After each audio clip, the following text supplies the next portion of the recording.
علی بھائی next question ہے 11 مارچ 2020 کو یوم پاکستان کے سلسلہ میں کی جانے والی ریہرسل کے دوران پاکستان ایئر فورس کا سب سے بہترین طیارہ F-16 گر کر تباہ ہو گیا.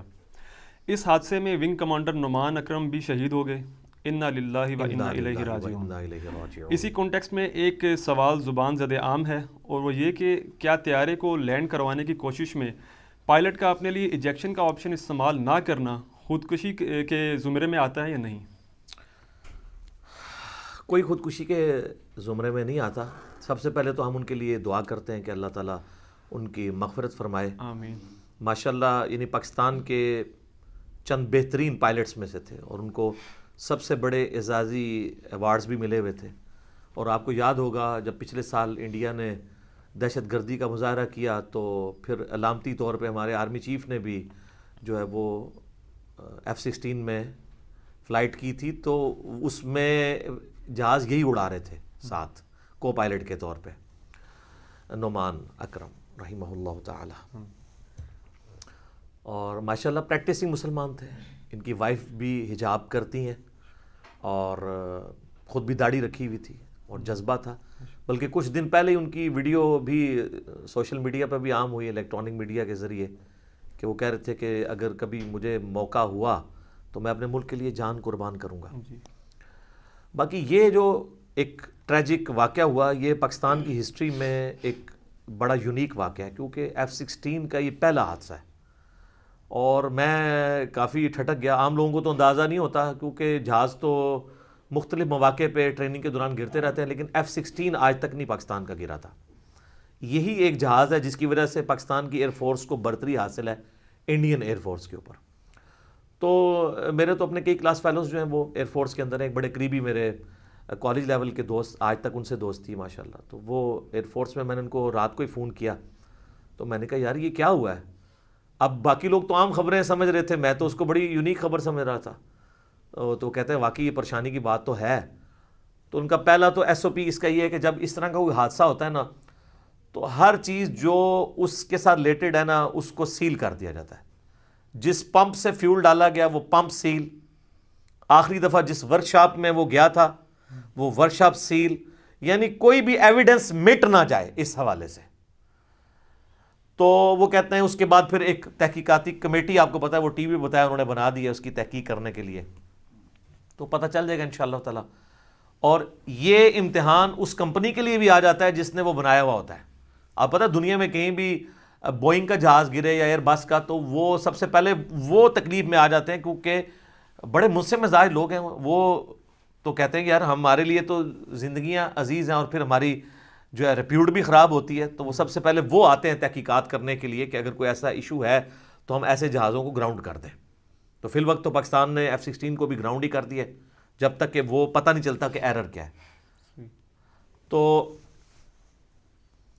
یہ جو ایکٹیویٹی پرفارم ہوئی, پہلے تو ہم یہ سمجھ رہے تھے کہ وہ جہاز جا کے ٹکرایا ہے, ایسا نہیں ہوا. بعد میں CCTV کے اوپر ایک ویڈیو آئی تھی جس میں آپ دیکھ سکتے ہیں کہ انہوں نے گرین بیلٹ کے اوپر اس کو لینڈ کروایا ہے اور وہ لینڈ ہوتے ہوئے جہاز نظر بھی آیا ہے. لیکن چونکہ اس کی سپیڈ ہی اتنی زیادہ ہوتی ہے, ایٹ لیسٹ لینڈنگ سپیڈ جو ہے نا وہ 300 کلومیٹر پر آور ہوتی ہے. یہی ٹیک آف سپیڈ ہے. جیسے اس کو آپ کراس کرتے ہیں نا تو جہاز اڑ جاتا ہے اور جب اس سے کم کرتے ہیں تو لینڈ کرتا ہے. یہ جو پیسنجر جہاز ہے ان کے لیے تو یہی ہے 300 کلومیٹر پر آور. سر اتنی سپیڈ کے اوپر آپ جب زمین پہ ذرا سے بھی امبیلنس ہو کے ٹکرائیں گے تو کچھ نہیں بچے گا. تو انہوں نے زمین پہ اس کو لینڈ کروایا لیکن وہ صحیح طریقے سے لینڈ نہیں ہوا. ظاہر ہے جو کوئی فنی خرابی تھی اس کی وجہ سے وہ تباہ ہو گیا. بہرحال کوئی جانی نقصان سوائے ان کے نہیں ہوا. اور اس سے پہلے بھی کئی ایونٹ جو ہیں وہ رپورٹ ہوئے ہیں, اس میں ہمارے پائلٹس کوشش کرتے ہیں کہ آبادی کے اوپر جہاز نہ گرے, تو وہ اپنی جان کی قربانی پیش کر دیتے ہیں کہ ایک بندے کی جان جانے سے درجنوں لوگوں کی جانیں بچ جاتی ہیں جن کے اوپر وہ گرے. لیکن اس کا ایک تلخ پہلو ہے اور وہ یہ ہے اب اتنے بڑے ایونٹ کے بعد ہماری گورنمنٹ کو یہ ڈیسیژن کرنا چاہیے کہ کسی آبادی والی علاقے کے اوپر یہ لوگ ٹریننگ نہ کریں.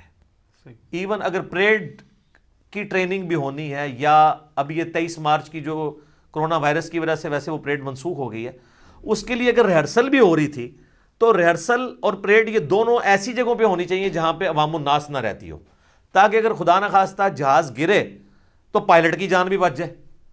وہ ایجیکشن کر کے نکل جائے گرنے سے پہلے، اور اس کو بیچارے کو یہ بھی ٹینشن نہ ہو کہ یہ جا کے آبادی پہ گرے گا، اتنے لوگ مریں گے، ان کا خون میرے سر پہ نہ ہو۔ ابھی تک تو ہمارے پائلٹ اس لیے بیچارے شہید ہو جاتے ہیں کہ وہ بچاتے بچاتے کوشش کرتے ہیں آخری درجے تک کہ ہم آبادی سے اسے ہٹا کے گرا لیں یا ایسی جگہ پہ لینڈ کرائیں جہاں پہ آبادی نہ ہو، جس میں یہ بھی کامیاب ہو گئے۔ لیکن یہ ایک پائلٹ کی زندگی بھی اس طریقے سے ختم ہونا، یہ بھی پاکستان کے لیے بہت بڑا نقصان ہے۔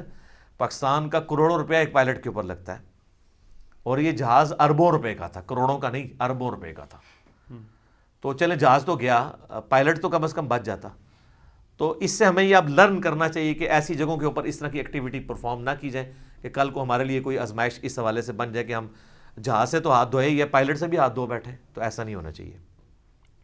باقی یہ سوال کرنا کہ جی وہ خودکشی ہے، ان کو ایجیکشن کر دینی چاہیے تھی، اگر وہ ایجیکشن کر دیتے اور جہاز آ کے آبادی کے اوپر گر جاتا تو انہوں نے کہنا تھا اس نے اپنی جان بچا لی ہے، بندے وچ روڑ چھڑے سے، ٹھیک، آٹا گوندے ہلدی کیوں ہے، کچھ نہ کچھ تو ہو جانا تھا۔ تو اس کا سلوشن یہ ہے کہ آندہ سے آبادی والے علاقوں کے اوپر اس طریقے سے ٹریننگ نہیں ہونی چاہیے، نہ اوریجنل جو ہے وہ ریہرسل ہو، نہ اوریجنل ایکٹیویٹی پرفارم ہو، اس سے ہٹ کے ہو۔ باقی اس ایکٹیویٹی میں اگر کسی کی جان بچاتے ہوئے کوئی شخص یا میدان جنگ میں اس طریقے سے مارا جائے تو وہ شہید ہی شمار ہوگا۔ پہلے تو میں آپ کو انڈائریکٹ کیس بتاتا ہوں۔ صحیح بخاری میں آتا ہے کہ حضرت جابر بن عبداللہ کہتے ہیں کہ غزوہ احد کے موقع پر جب مسلمان جنگ جیت گئے اور اس کے بعد وہ جب درے کے اوپر کچھ اصحاب نے 50 میں سے 35 اصحاب نے نبی الاسلام کی حکم عدولی کی اور وہ درہ چھوڑ دیا، تو اس وقت کافروں کی طرف سے خالد بن ولید نے حملہ کر کے اس مسلمانوں کی فتح کو شکست میں بدل دیا، جس میں نبی الاسلام کے مبارک 4 دانت بھی شہید ہو گئے، بخاری مسلم میں آتا ہے۔ تو وہ کہتے ہیں کہ اسی دوران جب پیچھے سے حملہ ہوا نا، تو وہ اس فرینڈلی فائرنگ کے اندر میرے جو والد تھے نا وہ مسلمانوں کے حملے سے شہید ہو گئے۔ اب وہ جابر بن عبداللہ کے والد کو مسلمانوں نے ہی مار دیا کیونکہ وہ بھگدڑ مچی تو پتہ ہی نہ چلا، تو لیکن ان کو بھی شہید شمار کیا گیا اگر مسلمانوں کے ہاتھے بھی کوئی اس طریقے سے فرینڈلی طور پہ مار جائے۔ اس اسپیسیفک کیس میں وہ حدیث جو صحیح مسلم کی بڑی مشہور حدیث ہے، مجھے اس کا نمبر بائی چانس یاد ہے اس لیے کہ وہ مشہور حدیث ہے، وہ قتل مرہب والی بڑی لمبی حدیث ہے جو مولا علی نے خیبر کے موقع پر مرہب کو قتل کیا تھا۔ تو مرہب کے مقابلے پر پہلے ایک اور صحابی بھی آئے تھے، سلمہ ابن اکوع کے چچا تھے عامر، وہ صحیح مسلم میں انٹرنیشنل نمبر ہے اس کا 4678، وہ 678 کنزیکٹیو نمبر ہے اس لیے مجھے یاد ہے 4678۔ تو سلمہ ابن اکوع کہتے ہیں، بڑی لمبی حدیث ہے، اس کے اینڈ پہ آتا ہے کہ وہ مولا علی، پھر جب اینڈ پہ مولا علی آئے اور انہوں نے کہا کہ جب اس نے کہا نا کہ میں مرہب ہوں اور جو جنگی ہتھیار ہیں ان میں لیس ہوں، تو مولا علی نے کہا کہ میری ماں نے میرا نام حیدر رکھا ہے، میں شیر کی طرح حملہ کرتا ہوں، ایک ہی وار میں اسے قتل کر دیا۔ اس سے پہلے آتا ہے سلمہ ابن اکوع کہتے ہیں کہ پہلے سیدنا عامر جو میرے چچا تھے وہ مرہب سے لڑنے کے لیے گئے، اور جب اس لڑائی کے دوران انہوں نے تیزی سے اپنی تلوار نکالی تو ان کی تلوار ان سے سلپ ہوئی اور ان کی اپنی رگ کٹ گئی، اس کی وجہ سے وہ خود ہی اپنے وار سے مارے گئے۔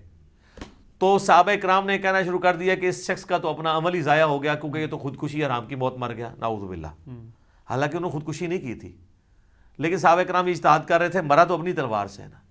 تو حضرت سلمہ بن اکوع کہتے ہیں میں بڑا دکھی ہوا اور رسول اللہ کو آ کے کہا کہ اس طرح لوگ باتیں کریں، تو آپ نے اسلام فرمایا کہ وہ تو شہادت کی موت مرا ہے، وہ تو اللہ کی جنتوں میں ہے، ٹھیک ہے، اس کا کوئی عمل ضائع نہیں ہوا، اس طرح کی ورڈک نہ دو۔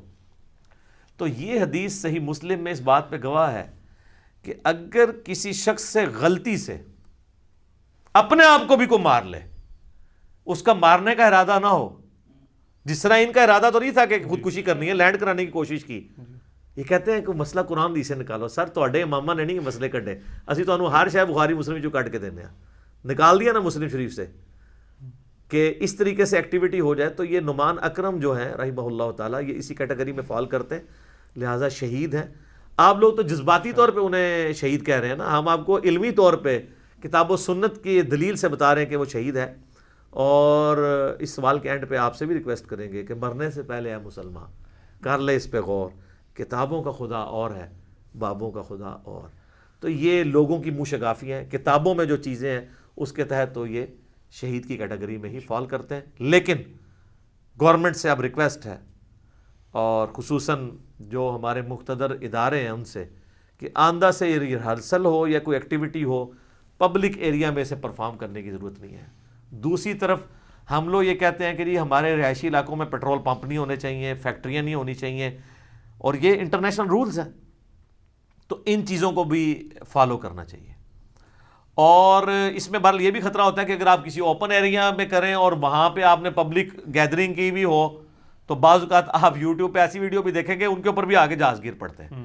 تو اس کا بھی کوئی نہ کوئی بندوبست ایسا ہونا چاہیے, کیونکہ انسانی جان بہت قیمتی ہے, اور اس کی بنیاد پہ ریہرسل ختم نہیں ہونی چاہیے. وہ ریہرسل ضرور رہیں, پریڈز بھی ہوں, لیکن انسانی جان کو بھی بچانا ضروری ہے, کیونکہ سورۃ المائدہ کی آیت نمبر 32 ہے, جس نے ایک انسان کی جان بچائی اس نے پوری انسانیت کو بچایا, اور جس نے ایک جان کو ناحق قتل کر دیا اس نے پوری انسانیت کو قتل کر دیا.